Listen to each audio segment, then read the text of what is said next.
Today, Baba says that this knowledge has to be imbibed. The elevated knowledge that Baba gives us has to be imbibed. And Baba gives a lot of praise of this knowledge. Baba says this knowledge is wealth because Baba says the as many jewels of knowledge as you imbibe now, they will directly translate into jewels and diamonds tomorrow. So Baba says this knowledge is wealth. This knowledge needs to be imbibed. And then Baba says that when they talk about the magic of the flute, so Murli ka jadoo, so the magic of the flute has been sung about. And Baba says it is not about that musical instrument called flute. That doesn't have any magic. Baba says the magic is in this flute of knowledge. And now that we are Baba's children, so when we hear the word Murli, then we only think about the flute of knowledge. We think about Gyan Murli. And so much so that sometimes when I give the course and then somebody has to attend the Murli later after the course, then I forget to may explain to them that what Murli means.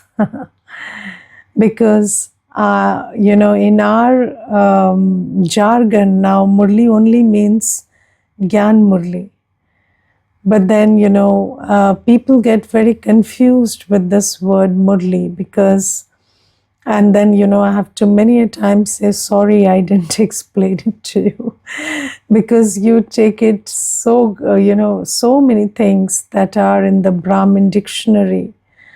We are so well versed with it that sometimes when we deal with souls who are not into this knowledge, they really don't get it.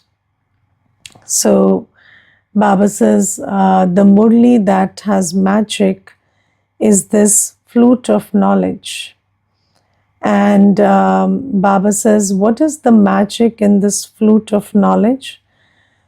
So this flute of knowledge can change you from a human to a deity. That is the magic in this Murli.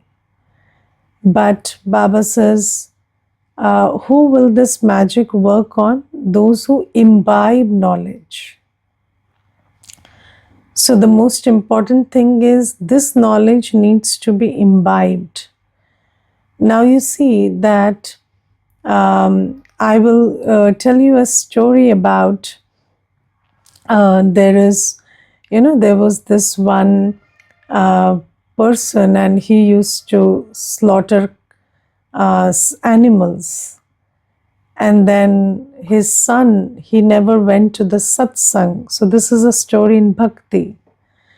So this person's son never went to the satsang.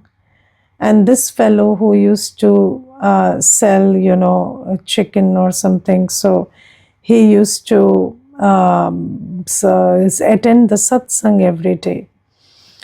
And then he forced his son to go and attend the satsang. And the son attended it. And when he came back, he said, I will not work in this business because it is violence. So I will not commit violence. So the father beat him up very badly and he said, I have been going to the satsang for 45 years and today you will tell me this is violence? So in the satsang, whatever you hear, it doesn't have to be done. You just hear it there and leave it there and then you do your business, that's it. So then the son said, no, then why should I go there if I'm not listening to them? So the father said, no, this is the way it is. We go there, we listen, but we don't do anything. So you also, from tomorrow, you go there. Going is important. If you don't go also, I'll beat you up. And then you come here and don't give me all that, wisdom of the satsang here. In practical life, it is different.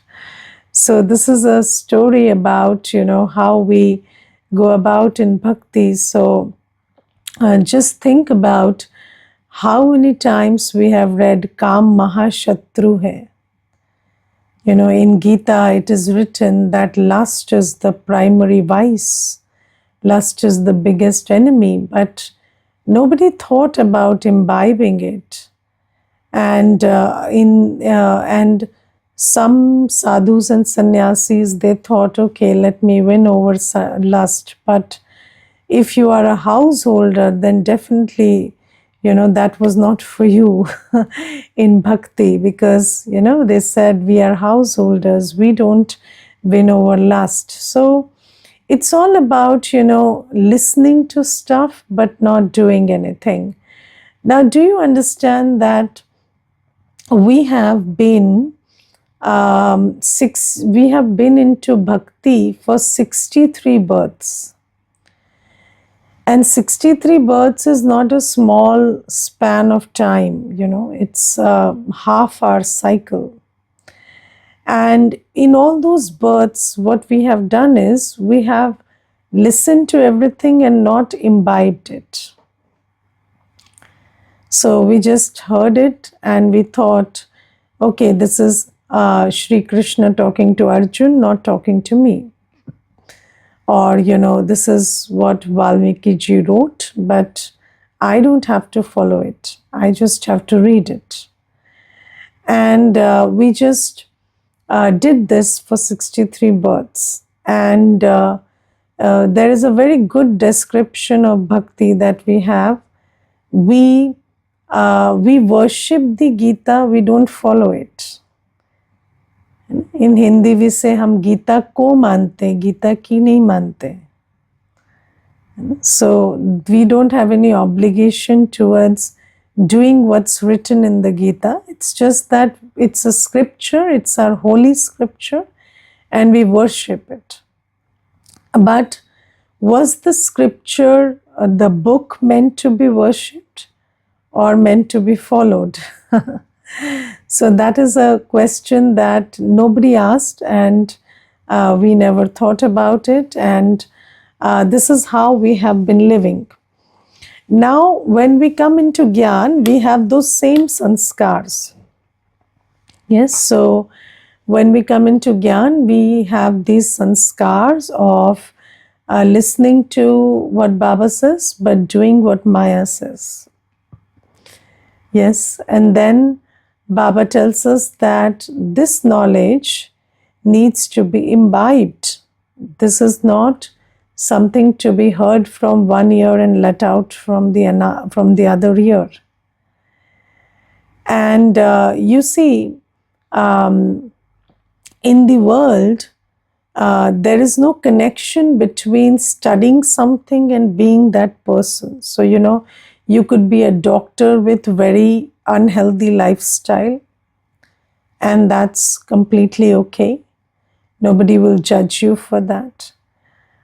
You could be, you could be a lawyer, and your own case of life might be, if you are defeated in that, and that's okay. You could be a beautician and your body may not be beautiful, and that's okay. So, these are the things that are going on in the world. And I remember there was this one time when one brother, he was telling me that he went to the doctor and he said, I was about to be operated and the doctor was very good, very good, very good. So I said, but don't you think the doctor was too good? What was so good about the doctor? So he said, I was very nervous, and the doctor, underline this, the doctor gave me alcohol, his personal alcohol, before the operation, so that I would not be nervous. And then I asked him, so would that alcohol not interfere with your operation? So the doctor said that maybe it would, but then we will try to minimize that. But I understand your nervousness. And because I'm also an alcoholic and you are also an alcoholic, so let me just, help you out there. And I'm talking about a very reputed hospital in Delhi. And he said this to me. So you see that there is absolutely no connection between the profession you have, the study you do, and your, what you uphold in your life. So there is no connection between these things in the world out there. You could be an environmentalist and you could be wasting a lot of electricity and a lot of power, and you could be doing all of that, and I have seen people doing that. So knowledge is not to be imbibed in the world. Knowledge in the world, people study, and people do the exact opposite of what they study. And even if you're reading scriptures, so there is nothing religious about your activities, or no action of yours follows the letter and spirit of the scripture. So Baba tells us, then Baba comes and Baba gives us this knowledge through the Murli, which is a flute, and Baba says, you can change from a human to a deity through this knowledge, but you have to imbibe this. And it takes a long, long time for children to get it, because we don't even know that we are not imbibing it. Okay, so there are 3 steps to knowledge: janna, manna, and chalna. Knowing, believing, and behaving.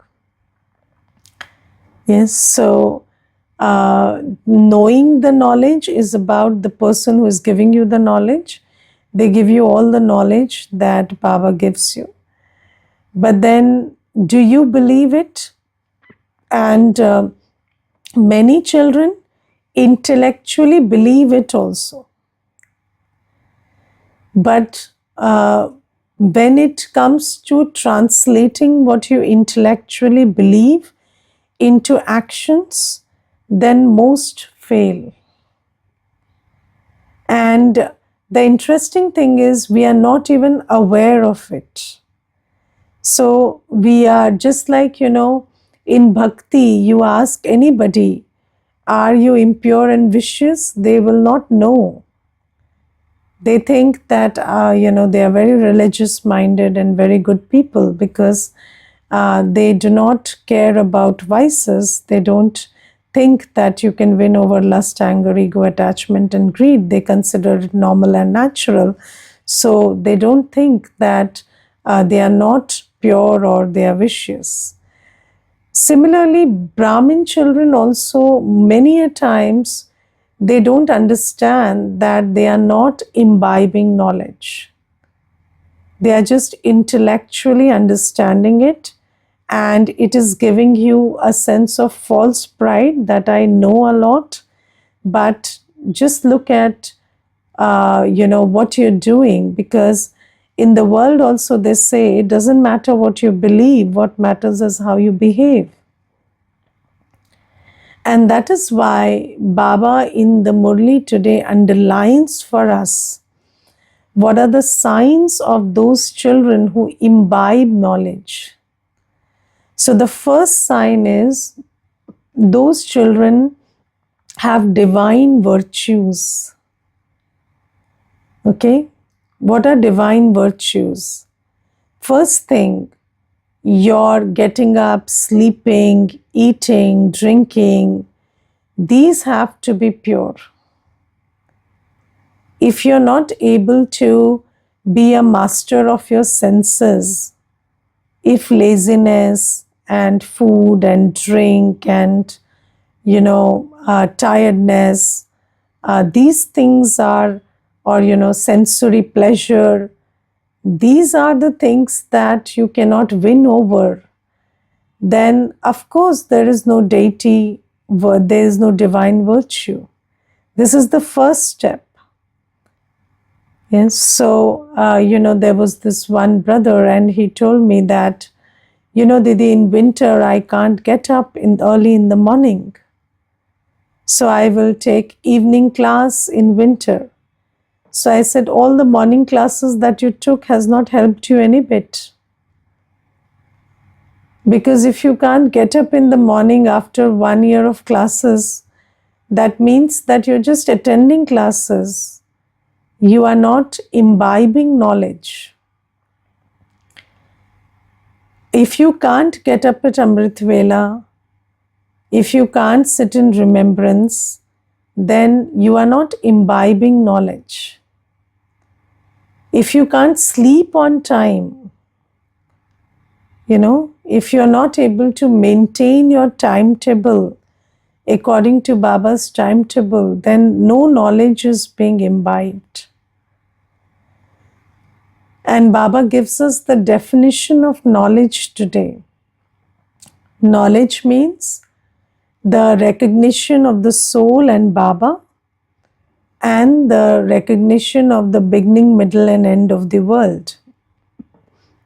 So the knowledge of the cycle and the knowledge of the soul and Baba. So if you have imbibed the knowledge of the soul, then you know that the soul is the master of the body. The soul is the master of the mind, intellect, and sanskar. And if you're not able to match your thought or your intention with commensurate action, that means that you're not imbibing.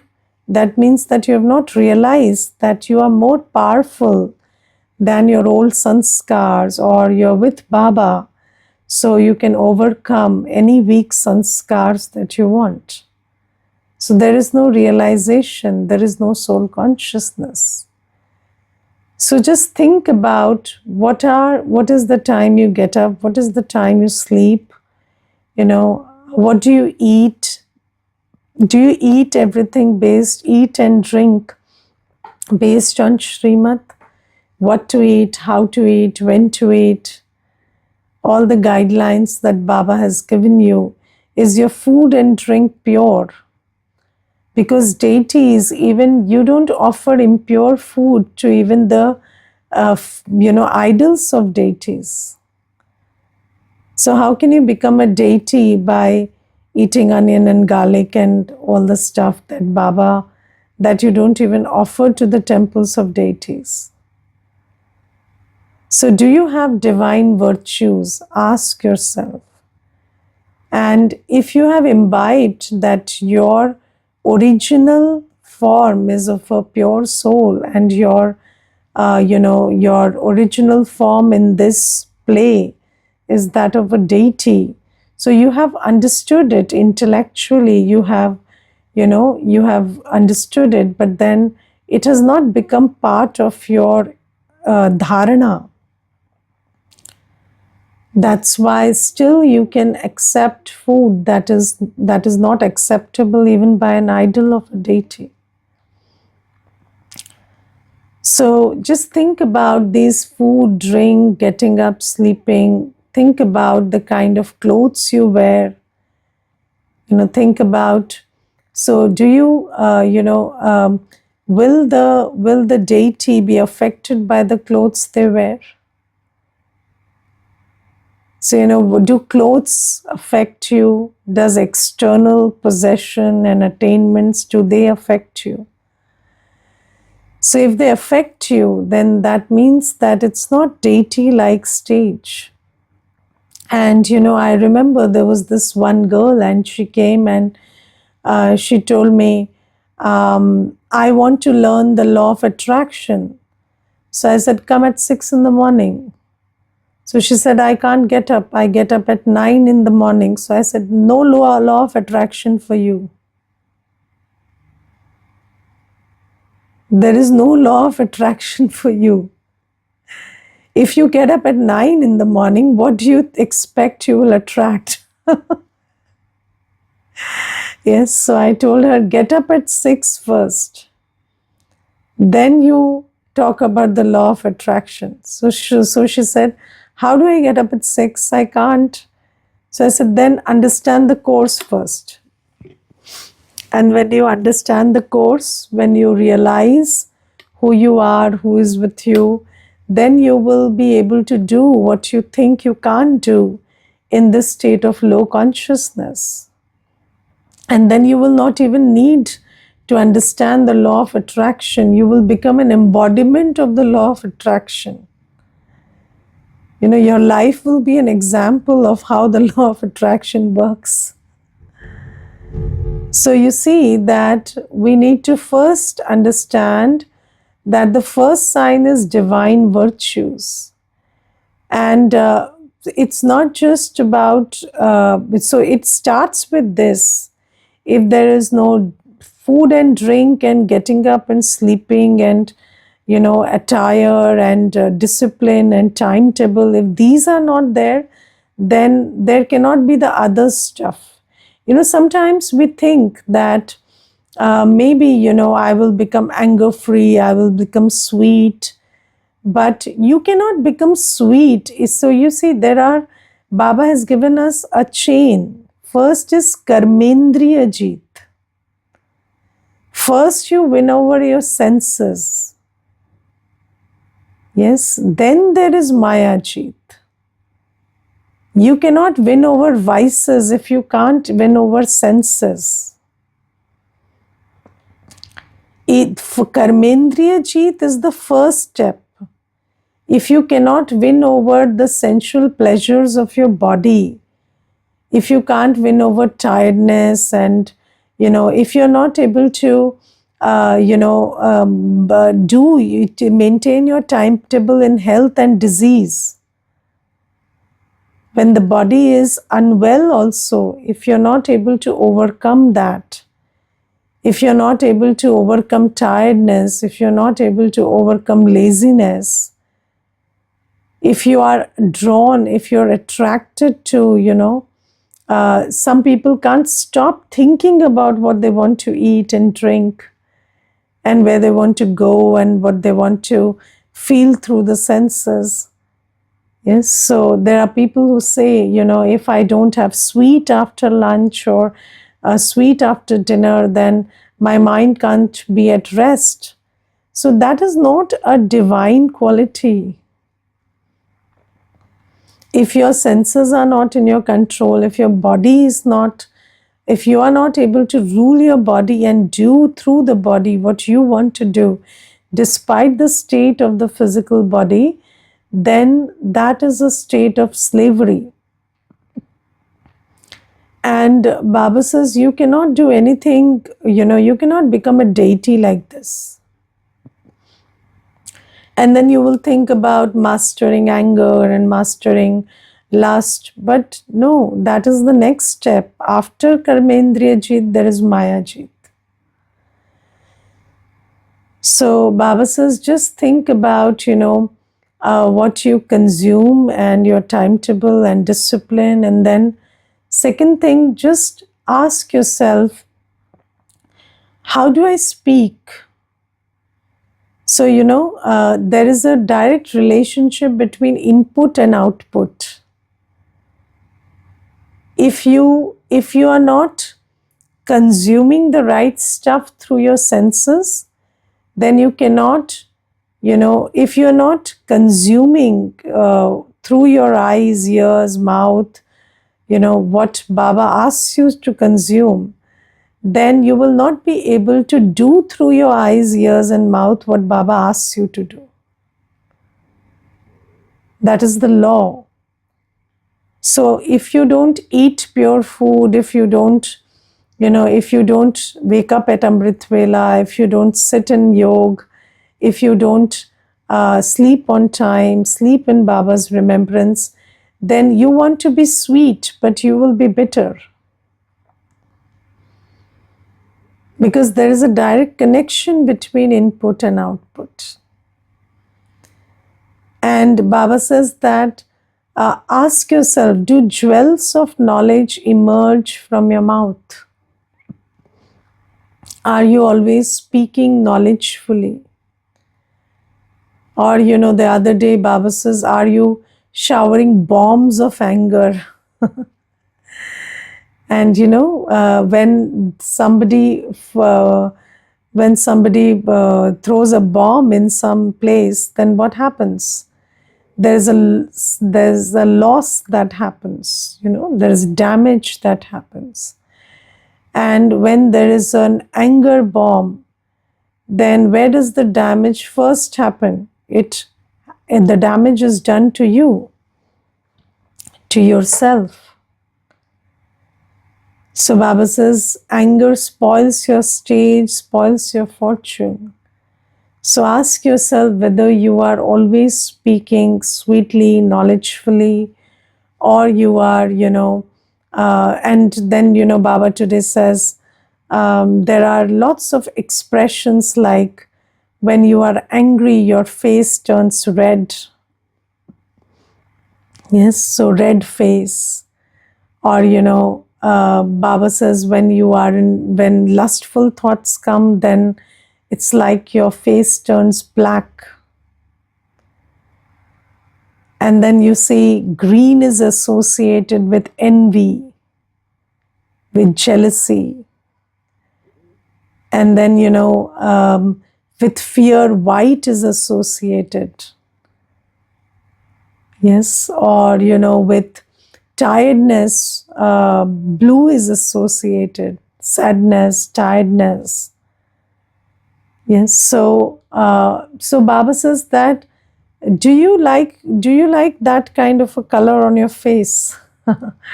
Baba says, in the golden age, our face will be shining like gold. And with all these colors of these variety negative emotions, how will you go to the golden age? So you cannot have these kind of, outbursts, and if not outburst, if there is this lurking emotion also of lust or anger or greed or jealousy or this or that, so that is not divine virtue. But first, ask yourself about your lifestyle and discipline and food habits and stuff, because you see, the mind, so the face is the index of the mind. And whatever you eat, see, drink, who you remember, it is all affecting your mind. And then it is being reflected on your face and in your actions.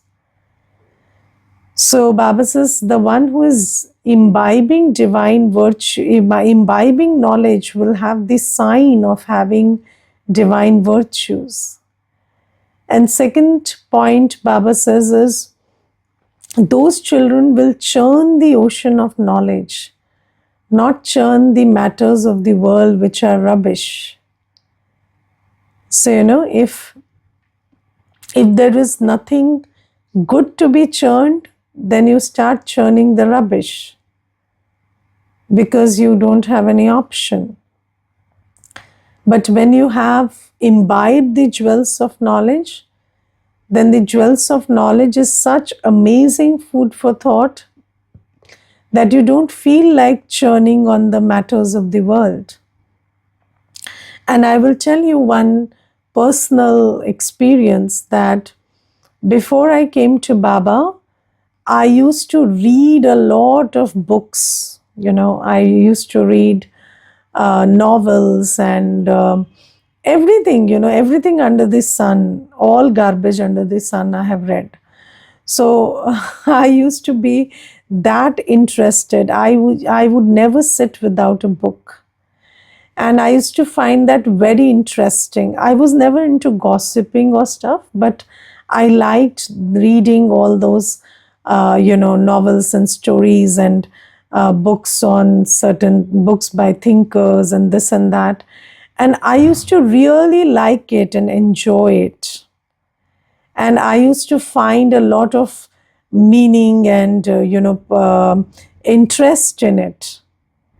And but when I came into Gyan, and after I understood Gyan, those things looked so meaningless to me. And then I realized that, this is so unelevated, and this knowledge is so elevated. And I, all of a sudden, all those habits changed. And I did not enjoy it anymore. And I'm telling you, I never made an effort. Never in my whole BK life have I done anything because I've been told. I have liked to do it and done it. So this happened very organically, and I stopped finding meaning and essence in all the books and all the literature of the world. And then I started also seeing, the patterns. I started seeing that how everything is, a cocktail of lust and violence and greed and some politics, some religion. And I understood that every book is written by a formula. And then I could start seeing the formula. And I never found any interest in it anymore. So Baba says that this is what, you need to understand, that when you really imbibe knowledge, that then knowledge will clean your intellect. And knowledge will purify your intellect, and it will fill it with discernment and decision making. And with that kind of intellect, you will not choose to churn over things that you did earlier. And then third sign Baba says is they do not defame or insult others. And when I was reading the Murli, so I did not register this point very much. But then when Baba explained it, that first thing that we do when we are ignorant, what do?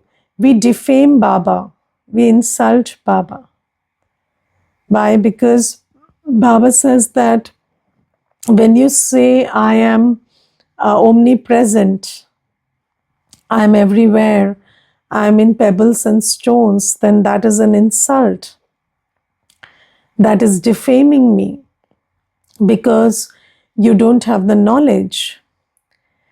And then you see, it started making sense that all insult and defamation comes from lack of knowledge.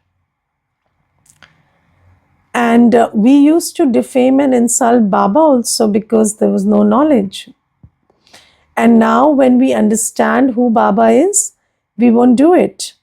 And similarly about every soul, when you look at every soul in a body conscious way, and then you think that, you use this language, this person should do this. And when they are not doing that, then you insult them or defame them. But then once you are knowledgeful, you stop using this language of should.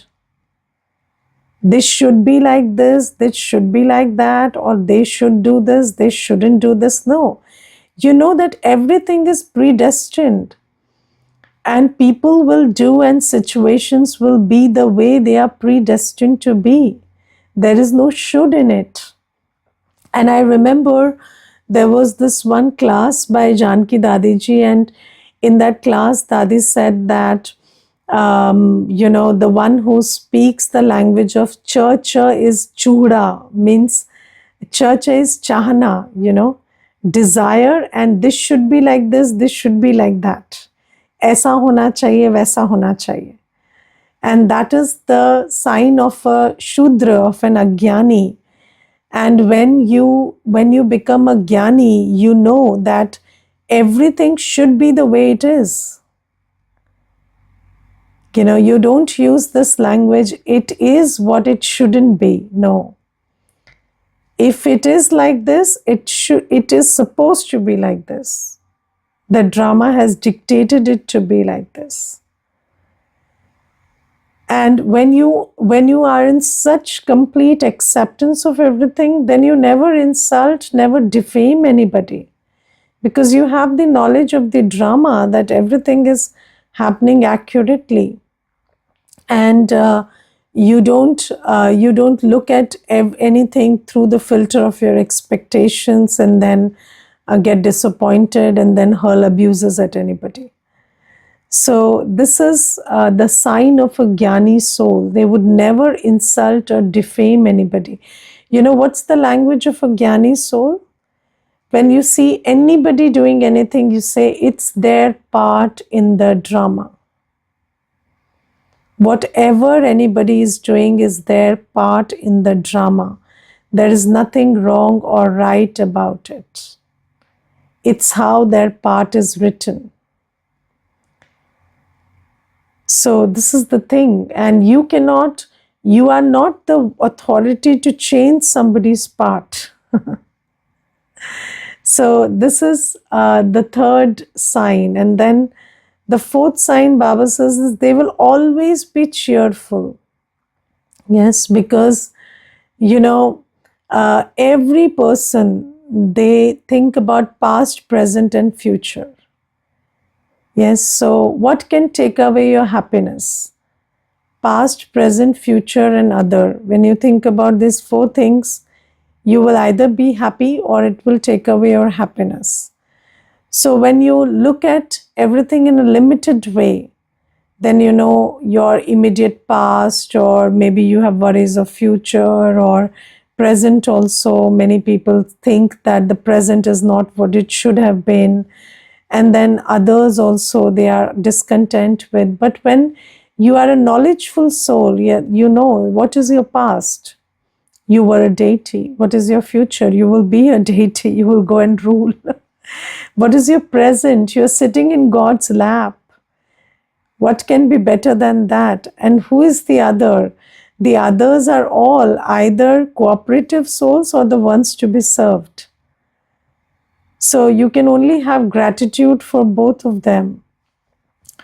So when you have this knowledge imbibed in your buddhi, then you always stay cheerful, because for a knowledgeful soul, there is no regret, no worry. There is absolute intoxication of where you are at this point of time, and then you have no complaints from anybody. So nothing can take away your happiness. And you understand that cheerfulness is your nature, and then it's your original quality, it's your divine quality. Your Father is the ocean of happiness, so nobody can take it away from you.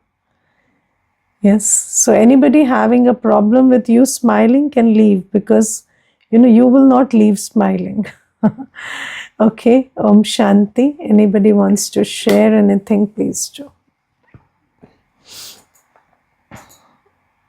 Hanji. Om Shanti Didi. Om Shanti.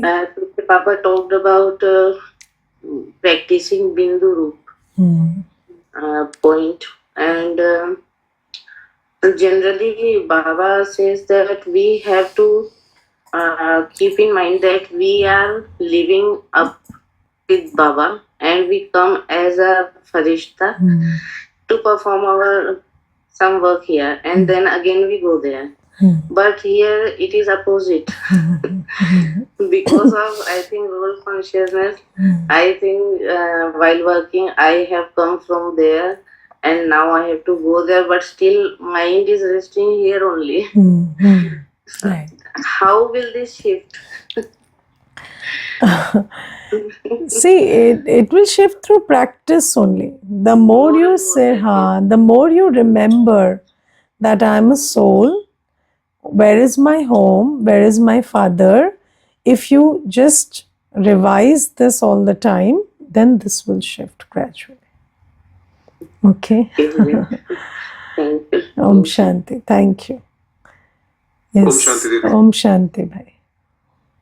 Didi, I have a question today. Hanji. So, basically, you were talking about the Jnani soul and the karmas of whosoever, means the mankind who are doing their karmas regularly and they get the results. But if in case we see something wrong is happening in front of us, whether we let it happen or whether we should report it to the right authorities.